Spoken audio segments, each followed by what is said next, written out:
예, 오늘은 마태오 요한 빼고 이제 마지막 사람인 마지막 사도 마지막 제자 마띠아에 대한 이야기입니다. 이 마띠아를 12제자로 넣어야 되나 아니면은 그렇지 않아야 되나 뭐 논란은 있지만 그래도 이 사도행전의 이 처음의 시작이 마띠아의 이 천거, 마띠아의 선출로부터 시작됐기 때문에 우리가 함께 이 12제자의 범주에서 함께 공부하는 것이 좋겠다는 생각에 오늘 이 말씀을 준비를 했는데요. 마띠아라는 사람은 어떤 사람인가 보시다시피요. 이 전설에 따르면 이분은 이제 그 베들레헴 축 출신으로 추정이 됩니다. 예수님이 태어나신 곳이지요. 마띠아스라고 헬라어로 하고요. 머티아이스 이렇게 하고 이제 영어로 하고. 그래서 이 사람은 사실은 12제자 중에 한 명이 아니었지만 12제자 그룹 말고 두 번째 제자 그룹이 있었는데 이 70인 그룹이 있습니다. 근데 이 70인 그룹을 예수님께서 누가복음 10장에 보면은 둘씩 짝지어서 이 각 고을에 가서 이 복음을 전파하게 했는데요. 그리고 돌아와서 예수님 앞에 그 복음이 증거된 것을 자랑하고 또 예수님 앞에 영광을 돌리는 그 일이 기록되어 있거든요.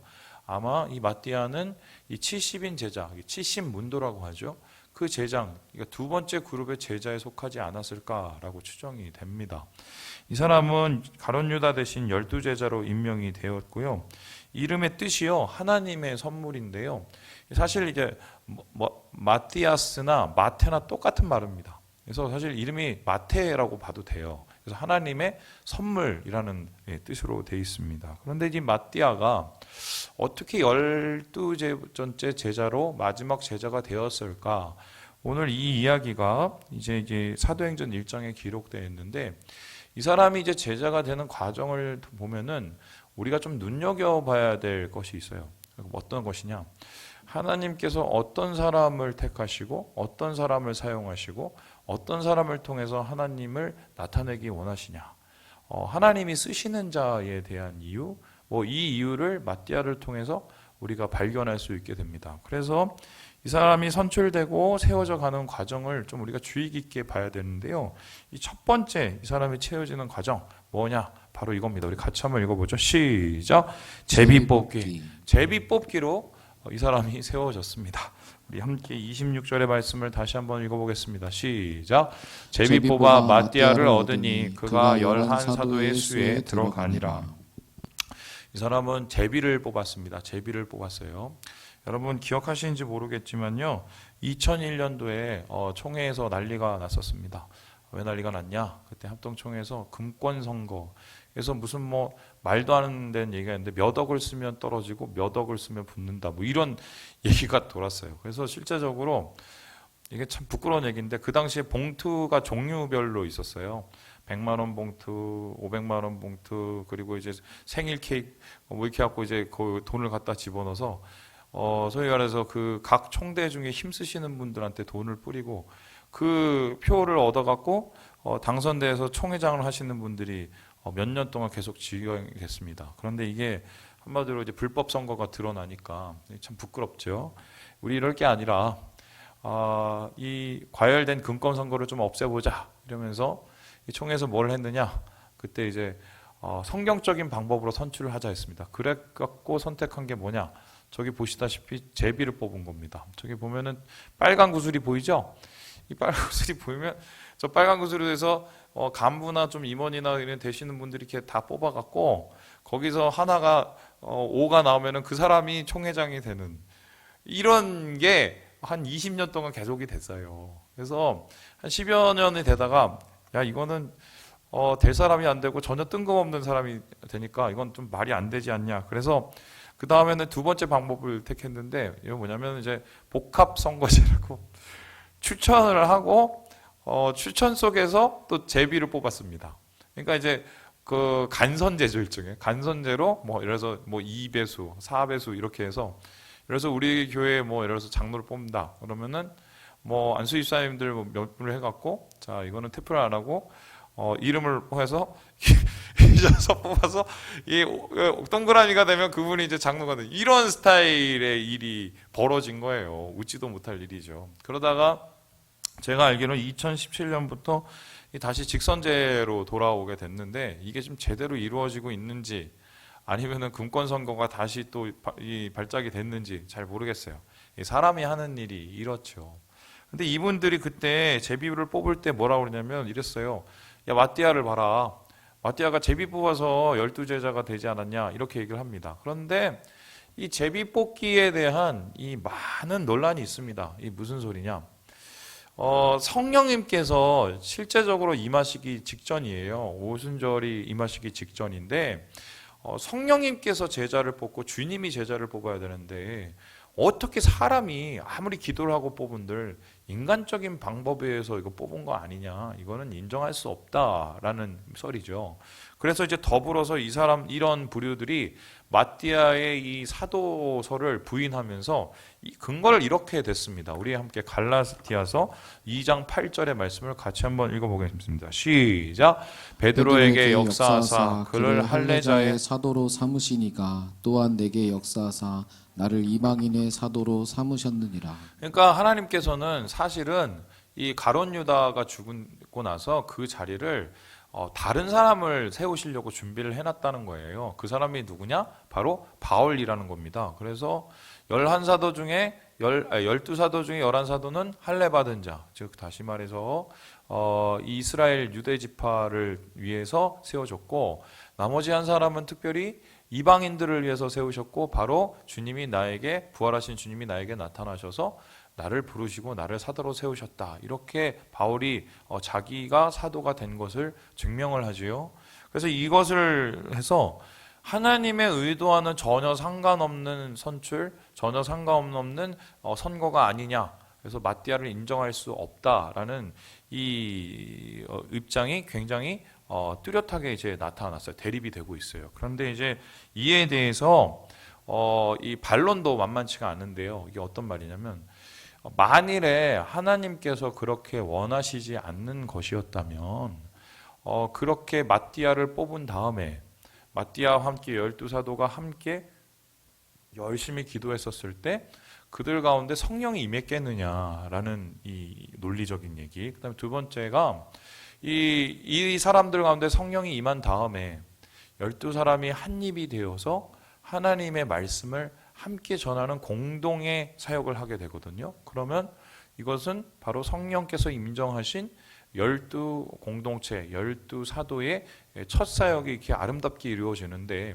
이것을 가리켜서 어떻게 뽑지 않았다고 할 수 있겠느냐라고 이렇게 반론을 제시합니다. 그래서 어느 쪽이 더 우세한지 제가 봤더니 그래도 마띠아를 뽑으신 것을 인정하신 거다라는 정도 수준으로 이게 정리가 되는 것 같아요. 그러니까 이렇게 생각하면 됩니다.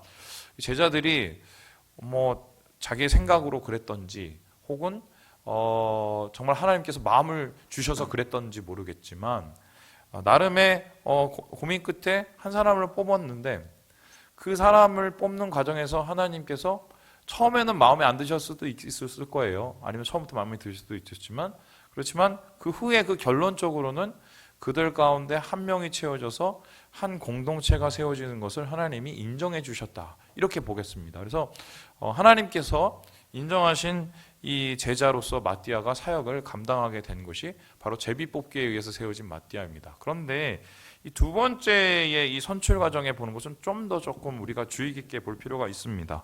우리 같이 한번 읽어보겠습니다. 시작. 바사바 요셉. 이 사람이 갑자기 툭 튀어나오는데요. 이게 무슨 소리냐?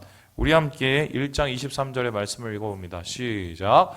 그들이 두 사람을 내세우니 하나는 바사바라고도 하고 별명이 유스도라고 하는 요셉이요, 하나는 마띠아라. 여러분 지금 보세요.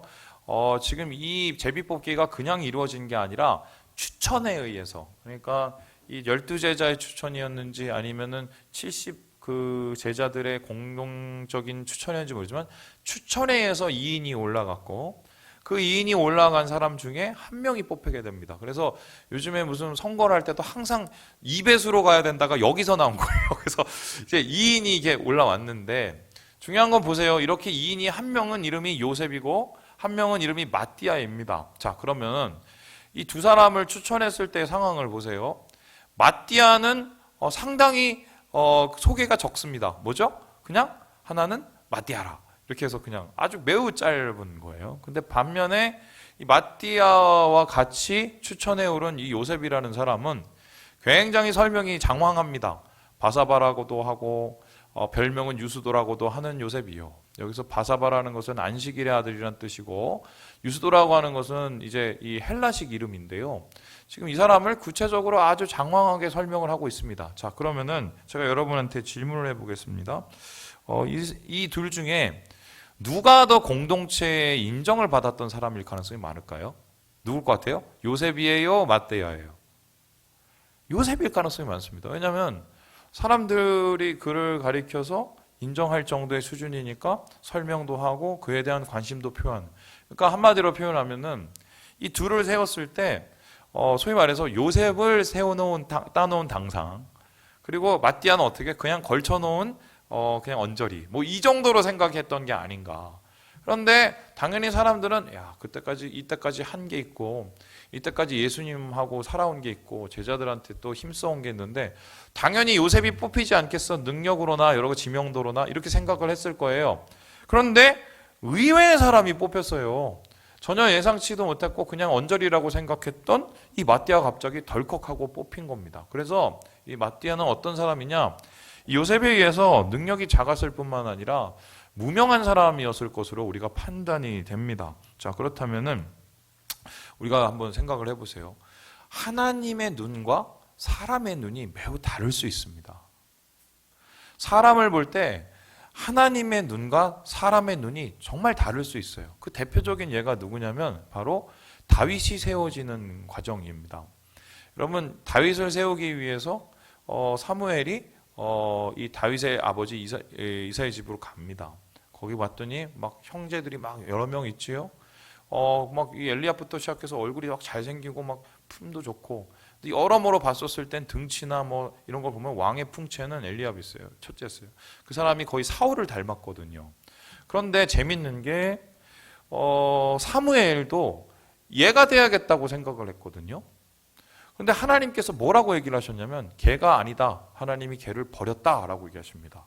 그래놓고는 하나님께서 세우신 사람이 누구냐면은 저기 전혀 이름도 올리지 못하는 정말 이 형제들 중에서 왕따를 당하고 있는, 한마디로 그 내쳐져 있는 정도의 수준의 이 다윗이라는 양치기를 댈다가 그 사람에게 기름을 부으라고 얘기를 하십니다.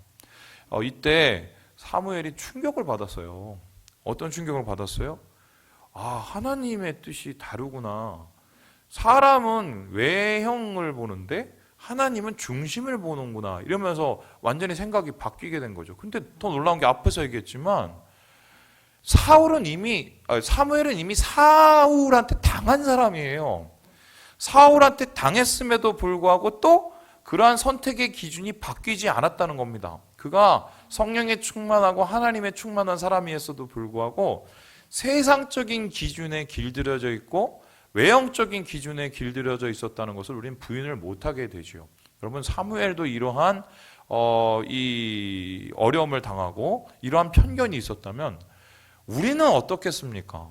저는 어떻겠습니까? 저도요, 사람 정말 더럽게 못 봐요.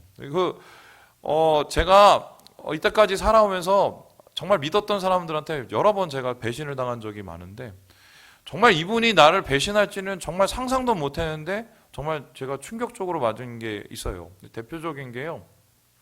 제가 군대에 있었을 때인데요. 군대에 딱 들어갔더니 군악대에 들어갔는데 제 위에는 저기 조폭 출신, 그리고 그 위에는 또 저기 스탠드바 출신, 그리고 그 위에는 뭐 어마어마하신 분들이 엄청 많아요. 전혀 사회에서는 만나볼 수 없었던 그런 분들이 있었는데 그 중에 유독 한 분이 눈에 딱 들어오고 아, 저분은 나를 좀 보호해 주겠다는 생각이 들었습니다. 그분이 누구냐?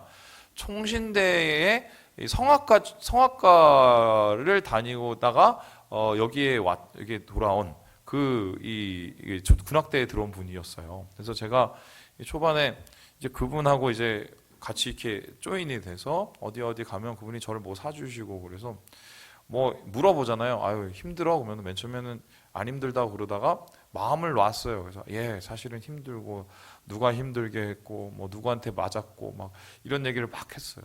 여러분 그 다음 날 쥐어 터졌어요. 제가 불었던 사람들이 너 얘기했다며, 너 나 어쩌고 저쩌고 얘기했다면서, 알고 봤더니 제가 믿었던 그분이 소위 말해서 저를 괘씸하게 본 것 같아요. 그래서 그거를 다 꼰지른 거예요. 그래서 제가 아주 정말 그 초반에 엄청 꼬여서 얻어맞았던 기억이 있는데, 사람은요 잘 몰라요. 그만큼 우리의 눈은 비뚤어져 있어요. 아무리 우리가 정신을 차리려고 그래도 우리의 눈은 항상 삐딱하게 보일 수밖에 없어요. 우리의 경험이 삐딱해서 그런 거죠.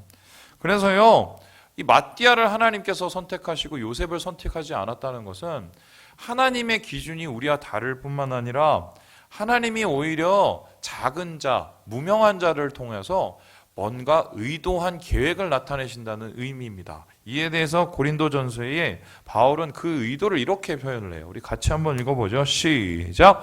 형제들아 너희를 부르심을 보라. 육체를 따라 지혜로운 자가 많지 아니하며 능한 자가 많지 아니하며 문벌 좋은 자가 많지 아니하도다. 이는 아무 육체도 하나님 앞에서 자랑하지 못하게 하려 하심이라. 여러분 고린도 교회가 이 소위 말해서 자기 잘난 맛에 엄청 싸우던 교회예요. 왜냐하면 은사가 이렇게 많이 퍼져 있으니까 각각의 은사에 따라서 싸우기 시작을 했고, 또 뿐만 아니라 각각에 따르는 이 선생에 따라서 찢어지고 싸우기 시작을 했습니다. 그런데 이렇게 지 잘난 맛에 살고 있었던 이 사람들, 분열 가운데 있는 이 사람들한테 바울이 딱 까놓고 소위 말해서 이 돌직구를 날립니다. 뭐라고 하냐? 야, 니네들 중에 솔직히 말해서 세상적으로 성공한 사람이 있으면 나와봐, 이래요. 그러면은 이거를 그냥 있는 말 그대로 뭐냐면, 사회에서는 좀 찌질하게 사는데 이 공동체 안에서는 한마디로 와서 한 자리 하고 싶은 거지요. 여러분 그런 마음이 저도 있고 다 있잖아요. 뭐 노예 가면 다 한 자리 하려고, 왜 그러는지 전 좀 안 시켜줬으면 좋겠는데, 그런 마음이 있는데 사람마다 그런 이 소위 권위에 대한, 자리에 대한 욕심이 있지 않습니까? 근데 이게 사실 하나님께서는 그걸 원하시는 게 아니라, 그럼에도 불구하고 부족한 너희를 택하신 이유는 뭐냐면 너희가 자랑하지 못하게 하기 위함이다. 그러면 자랑하지 못하면 누구를 자랑하겠어요? 예수 그리스도를 드러내고 예수 그리스도만 나타내기 위해서 하나님께서 부족한 너희를 세우셨다라고 말을 합니다. 이러한 원리는 구약에서도 적용이 되는데요. 하나님께서 왜 이스라엘을 택하셨냐? 세계 열방 중에 제일 연약한 자들이었기 때문에 그들 속에서 하나님의 영광을 있는 그대로 드러내시려고 이스라엘 세우셨다고 말씀하시거든요. 그래서요, 우리는 오늘 이 마띠아라는 사람을 세우시는 하나님을 보면서 하나님의 이 인간을 바라보는 기준, 그리고 하나님께서 작은 자를 통해서 큰 일을 이루시는 그 의도가 무엇인지를 보게 됩니다. 그리고 우리 자신의 모습을 보고 한없이 겸손해질 수밖에 없는 것을 체험하게 되는 것이죠. 마지막으로 이 마띠아라는 사람을 통해서 얻게 되는, 선출 과정을 얻게 되는 그 이유가 무엇일까요? 우리 함께 보겠습니다. 시작. 부활의 증인. 부활의 증인이다. 이게 무슨 말이냐? 우리 1장 22절 말씀을 같이 한번 읽어보겠습니다. 시작. 항상 우리와 함께 다니던 사람 중에 하나를 세워 우리와 더불어 예수께서 부활하심을 증언할 사람이 되게 하여야 하리라 하거늘. 하나님께서 왜 제자를 부르셨는지, 하나님께서 왜 사도를, 12사도를 택하셔서 이들을 사용하셨는지 그 이유가 나타났어요. 그 이유는 뭐냐면요, 한 가지인데요. 우리 빨갛게 된 거 한번 다시 읽어보죠. 시작. 부활하심을 증언할 사람. 그러니까 하나님께서 직분을 주시고 특별히 제자로 삼으신 것은 예수 그리스도의 부활을 증언하시기 위해서 그러셨다라고 말을 합니다. 그래서요, 우리 이 제자들을 통해서 주님이 하고 싶으셨던 것은 뭐냐면 예수를 증거하는 사람이 되게 하기 원하셨어요. 그래서 그 예수를 증거하는 사람으로서 가룟 유다가 그 사명을 감당하지 못하니까 마띠아라는 사람을 새로 세우셔서 예수 그리스도의 부활을 나타내는 증인으로 사용하기 원하셨다. 그래서 오늘날 우리의 모든 삶의 목적은 무엇이어야 되냐? 크리스찬의 모든 목적은 예수의 부활을 증거하는 사람입니다. 그러면 어떻게 증거를 해야 되느냐? 사람 붙잡고 예수님 부활했어요, 예수님 부활했어요 이렇게 해야 되느냐? 예수님의 부활을 증거하는 방식이 있는데요. 여기에서 우리가 좀 눈여겨볼 단어들이 있어요. 첫 번째가 뭐냐면 우리와 함께라는 단어고요. 그 다음에 두 번째 보니까 우리와 더불어라는 단어입니다. 그러면은 하나님께서 예수 그리스도의 부활을 증언하시기 위해서 제자들을 세웠는데 그 예수님의 부활을 증언하는 그 증인, 예수님의 제자들을 세우시는 그 방법들이 뭐냐? 어떻게 부활을 전하느냐? 공동체예요. 그러니까 다시 말하면 함께 더불어서 이 공동체, 부활의 공동체를 통해서 함께 예수 그리스도의 살아있는 것을 증언하고 나타내는 것이 하나님께서 제자를 세우고 우리를 세우신 이유인 것입니다. 그렇다면 교회는 왜 존재하느냐? 부활을 증거하는 공동체예요. 우리가 특별히 안식일이 아니라 주일에 나와서 예배를 드리는 이유가 뭡니까? 예수 그리스도의 부활을 기념하고 기뻐하기 위해서 그렇고, 부활의 그 증거를 우리가 마음에 새기고 그 힘으로 살아갈 것을 다짐하기 위해서 모이는 것이 바로 주일이고 예배입니다. 그리고 하나님께서 살아계셔서 부활하신 그 공동체가 어떻게 예수 안에서 하나가 되고 아무 이유도 아니고 예수 때문에 그들이 연합하고 하나님 안에서 사역하고 사랑하는지를 보게 하시기 위해서 교회를 세우신 것이죠. 그래서요, 이 세상에 주님의 제자로 살아가면서 독불장군은 없습니다. 특별히 ματ디아를 하나님께서 이 무명한 자를 세우신 이유가 뭐냐? 이 사람이 함께 증언할 수 있는 자였기 때문이에요. 그래서 철저하게 주님은요, 팀워크를 원하세요. 팀워크. 나 혼자 잘나서 나 혼자 사역하는 게 아니라 항상 함께 주님의 살아계심을 나타내는 것. 그래서 주님의 살아계심을 어떻게 할까요? 우리가 사랑하고, 우리가 서로 화합하고, 우리가 서로 기뻐하고, 우리 안에 있는 생명이 드러나게 될 때 그것을 통해서 주변 사람들이 나타나는 거예요. 여러분, 그 생각을 해보세요. 우리가 엉망이에요. 교회 하는데 불편해요. 엉망이에요. 불만이 많아요. 그래놓고 다른 데 가갖고 다른 주변 사람들한테 야, 예수 믿어. 예수님 부활하셨어. 이렇게 얘기할 수 있어요? 거짓말이잖아요. 그렇죠? 그래서요, 이 하나님 안에서 정말 전도를 하기 위해서는요, 우리가 진짜 전도하고 한 생명에 대한 그 마음이 있으면요, 교회가 한 팀, 한 마인드, 또 한 몸, 한 생각, 한 마음이 돼야 돼요. 그러니까 담임 목사, 이 박성민 목사의 휘하 아래 박성민 목사의 생각을 가지고 박성민 목사를 중심으로 똘똘 뭉치고 박성민 목사를 통해서 훈련을 받아서 똥을 집어먹는 게 아니라 하나님 안에서 한 마음과 한 뜻이 되어서 서로가 낮아지는 방법으로, 서로가 섬기는 방법으로 예수님 때문에, 예수의 부활 때문에 모든 것을 내려놓고 하나 될 수 있는 공동체가 바로 그게 살아있는 공동체요, 부활을 증거하는 공동체요, 그것이 하나님께서 새로 세우신 마지막 제자인 거예요. 그래서요, 오늘날도 하나님은 이 ματ디아와 같은 함께 더불어 주님을, 부활을 증거할 사람을 찾고 있어요. 우리 교회가 그런 교회가 되기를 원하시고요, 우리 공동체가 그런 공동체가 되기를 원하십니다. 그래서요, 바울은 이 고린도전서 15장에서 이렇게 이것을 설명을 하고 있습니다. 우리 같이 한번 읽어볼까요? 시작. 그러므로 내 사랑하는 형제들아, 견실하며 흔들리지 말고 항상 주의 일에 더욱 힘쓰는 자들이 되라.